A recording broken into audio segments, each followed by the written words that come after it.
হাদিস শরীফ কালান নবী সাল্লাল্লাহু আলাইহি ওয়াসাল্লাম আহলিদাকা ইয়াকফিকাল আমালুল কলি।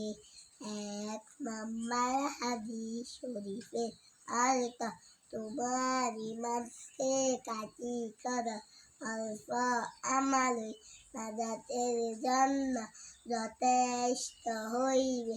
2 নম্বর হাদিস শরীফ কালান নবী সাল্লাল্লাহু আলাইহি ওয়াসাল্লাম খায়রুকুম মান তাআল্লামাল কুরআনা ওয়া আল্লামা। 2 নম্বর হাদিস শরীফের অর্থ, তোমাদের মধ্যে সর্বোত্তম ওই ব্যক্তি